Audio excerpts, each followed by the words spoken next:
PSG가 공식 홈페이지를 통해서 루이스 엔리케 감독, 아슈라프 하키미, 비티냐, 누누 멘데스의 재계약을 발표했습니다. PSG는 우리는 엔리케 감독과 2027년까지 계약을 연장했다.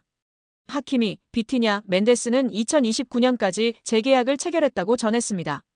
이번 재계약으로 PSG는 대부분의 핵심 전력을 2028년 여름까지 보유할 수 있게 됐습니다.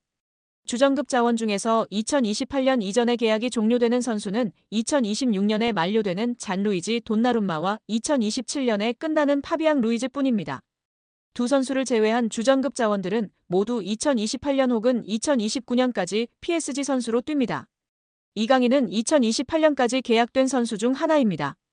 PSG와 재계약을 체결한 세 선수의 중요성은 말로 다 설명이 불가능할 정도인데요. 풀백의 중요성이 날이 갈수록 중요해지는 현대축구에서 하키미와 멘데스를 잡은 건 매우 크다는 평가입니다. 하키미는 지난 시즌부터 유럽 최고의 풀백으로 인정받고 있으며 멘데스는 부상을 털고 돌아와 PSG의 왼쪽을 탄탄하게 지켜주고 있습니다. 핵심 미드필더인 비티냐도 마찬가지인데요. 현재 비티냐만큼 중원에서 사령관 역할을 해줄 수 있는 선수는 전 세계에 많지 않다는 평가입니다. 엔리케 감독의 전술 구현에서 매우 중요한 풀백과 수비형 미드필더를 잡았기 때문에 PSG는 후방부터 전방으로 이어지는 코어라인이 앞으로 3년 동안은 탄탄하게 지켜질 것으로 예상됩니다. PSG가 가지고 있는 목표는 딱 하나뿐입니다. 이미 프랑스에서는 적수가 없는 PSG이기에 유럽 최정상으로 인정받을 수 있는 유럽축구연맹 챔피언스리그 트로피를 원하고 있습니다. 킬리안 은바페가 레알 마드리드로 떠나면서 슈퍼스타는 잃었지만 PSG는 이제 조직력을 앞세워 UCL 트로피를 노리겠다는 계획입니다. 슈퍼스타 위주의 영입에서 벗어나 팀에 융화되고 조직력을 올려줄 수 있는 어리고 유망한 자원을 집중적으로 영입하는 중입니다. 이강인도 이러한 방향성에서 영입된 선수 중 하나입니다. 핵심 자원들을 모두 붙잡았기 때문에 당분간 PSG는 전력 유출에 대해서 크게 걱정할 거리가 사라졌습니다.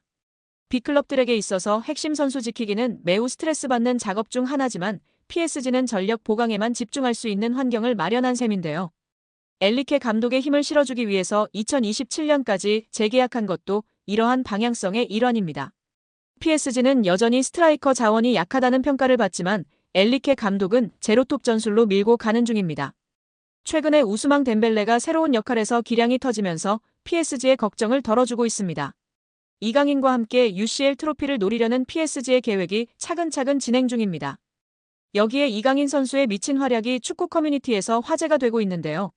하키미와의 환상적인 연계 힐킥 패스와 바르콜라에게 떠먹여준 크로스, 그리고 환상적인 강인턴으로 수비수 2명으로 허수아비로 만들어버렸습니다. 진짜 축구 센스와 천재성이 돋보이는 장면들이었는데요. 국내 축구 팬들은 물론이거니와 해외 축구 팬들도 난리가 난 상황입니다.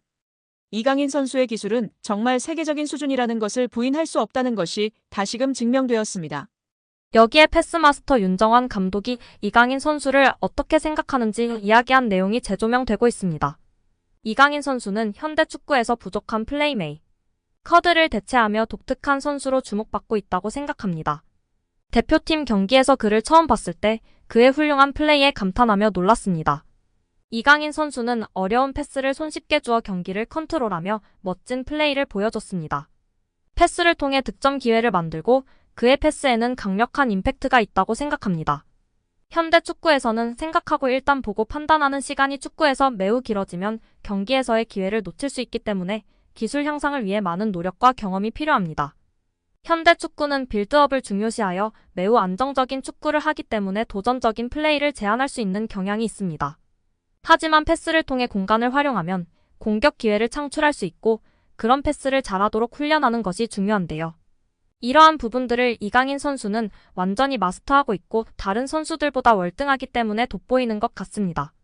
패스는 공간에 넣어줄지 발밑에 줄지 계산하여 판단하는데 뛰는 선수에게 발밑에 패스하는 것이 어렵고 복잡합니다. 파악과 계산을 통해 개개인의 선수 특성에 맞게 패스를 해야 하는 것이 훌륭한 패스라고 생각합니다. 패스를 넣는 선수는 상대 수비 위치 파악과 패스 가능성을 고려해서 해야 하기 때문에 상당히 퀄리티 기술적인 선수라고 봐야 해요. 이러한 패스를 하는 이강인 선수는 정말 대단한 선수로 존중해야 합니다. 특히 압박이 강력한 상황에서도 자신의 플레이와 압박에 능숙하게 대처하는 뛰어난 실력을 보여주었는데 정말 놀라웠습니다. 압도적이었습니다. 앞으로는 이강인 선수를 중심으로 한국 대표팀이 재편될 가능성이 많을 것 같습니다. 이강인 선수가 어린 시절에도 훌륭했지만 최근 몇 년 사이 폭풍적으로 성장한 것으로 피나는 노력을 했기 때문이라고 생각합니다. 어릴 때부터 독특한 재능을 갖고 있었지만 지금의 실력은 노력 덕분에 달성한 거라 생각되어집니다. 피지컬적으로도 성숙해져서 속도, 수비, 피지컬 등에서 큰 발전을 이루었습니다. 체력 향상을 위해 웨이트 트레이닝도 하며 몸에 힘이 붙어 가속력과 스피드가 향상되었습니다. 이제 스피드뿐만 아니라 힘과 게임 감각도 향상되어 뛸 수 있는 힘이 생겼습니다. 하지만 가장 중요한 것은 지속적으로 경기를 뛰면서 경기 감각과 실전 경험을 통한 기술적, 정신적, 경험적 성숙이 필요합니다. 등의 발언을 하며 이강인 선수에 대한 자신의 생각과 평가를 전했는데요. 이에 많은 팬들이 공감하며 지지를 보내고 있는 상황입니다. 정말 우리 이강인 선수는 현대 축구에서의 독특한 플레이로 차별화되어 있다는 생각입니다. 그의 패스 타이밍과 패스 궤적, 선택 등이 정말 번뜩이고 뛰어나다고 느끼고 있습니다. 최용수 감독은 이강인에 대해 걸출한 대단한 물건이라고 했습니다. 현역 시절과 비교했을 때 비슷한 선수를 찾아달라는 질문에 최 감독은 내 시절에는 그러한 선수가 없었다. 굳이 찾자면 고종수, 윤정환, 일본의 나카무라 슌스케를 들 수 있다며 안정감 있게 경기 운영을 하는 면이 닮았다고 밝히며 화제가 되기도 했습니다. 윤정환 감독은 이강인에 대해 제대로 경기를 본 것은 국가대표팀 경기가 처음이었다. 엄청난 퍼포먼스였다. 경기장 모든 선수를 통틀어 이강인밖에 보이질 않았다. 고 발언했습니다.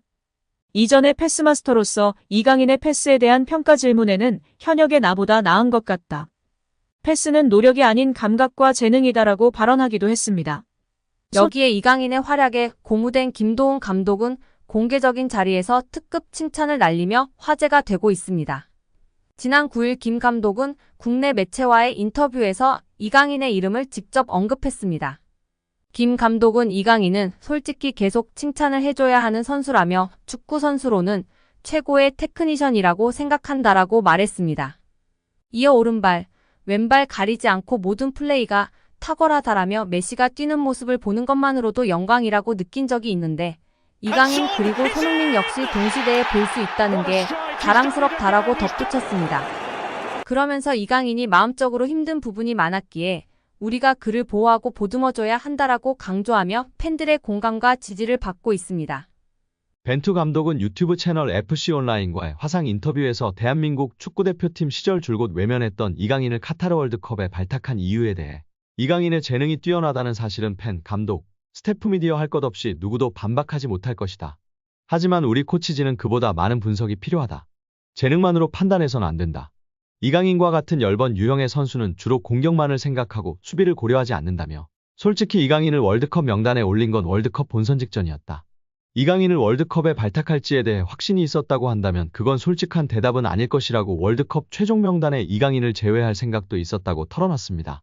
하지만 벤투 감독은 23명 명단에 이강인을 포함했고 이강인은 월드컵 조별리그 가나전에서 부메랑 크로스로 조규성의 골을 돕는 등 톡톡 튀는 활약으로 믿음에 보답했습니다. 벤투 감독은 이강인을 명단에 올린 중요한 이유가 바뀌어서다. 마인드의 변화와 마요르카에서의 활약으로 월드컵 출전의 자격을 증명했다. 그는 마요르카에서 완전히 다른 선수가 되었다. 그의 변화를 이끌어준 중요한 두 사람은 본인과 클럽 감독 하비에르 아기레일 것이다. 이강인은 스스로 스타일을 바꿔야 한다고 인정한 것 같고 아기레 감독은 그런 변화에 대한 확신을 줬을 것이다. 이강인의 훈련 퍼포먼스와 합숙에서 보여준 모습들이 월드컵 무대에서 좋은 성과를 이어졌다고 돌아봤습니다. 여기에 최근 볼만찬 기자들 유튜브 채널에서 한국 축구의 레전드 고정훈 김포 감독님의 극찬이 화제가 되고 있습니다. 손흥민 선수는 말할 것도 없이 최고다. 프리미어리그에서 그렇게 활약하고 득점왕을 한다는 것은 정말 믿을 수 없는 일이다. 그리고 요즘 눈에 띄는 선수가 이강인이다. 작년까지만 해도 저 피지컬로 과연 유럽에서 살아남을 수 있을까라는 생각이 강했던 선수였다. 올해 그의 퍼포먼스를 보면서 완전히 생각이 바뀌었다. 정말 최고다. 기술이 최고인 것은 물론 눈빛이 다르다. 악발이 근성이 있다. 기질이, 승부욕이 장난이 아니다. 저런 모습을 특히 배우라고 선수들에게도 이야기하고 있다.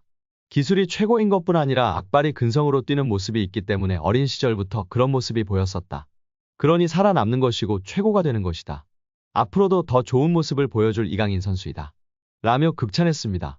옆에 있던 축구 전문 기자들도 레알과의 경기에서도 주눅들지 않고 자신의 퍼포먼스를 보여주고 라모스에게도 강하게 태클하는 등 승부욕과 감독님이 말한 근성, 기질이 보였던 것이 정말 대단한 것 같다. 레전드분들이 다들 이강인을 언급하고 극찬하고 있다며 동조하였습니다. 정몽규 취임 후 보조금은 11년간 3배 늘었습니다. 정부 보조금은 연간 최소 110억 원 수준이며 스포츠 토토 등 복표 수익 연간 200억 원이 지원되고 있습니다. 주요국 정부 보조금 없거나 의존도 낮으며 피파 랭킹 20위권 국가들은 70% 이상이 협회장은 전문 경영인이 하고 있고 이외 축구인 등이 하고 있습니다. 우리나라처럼 재벌 총수가 회장인 곳은 단 한 곳도 없습니다.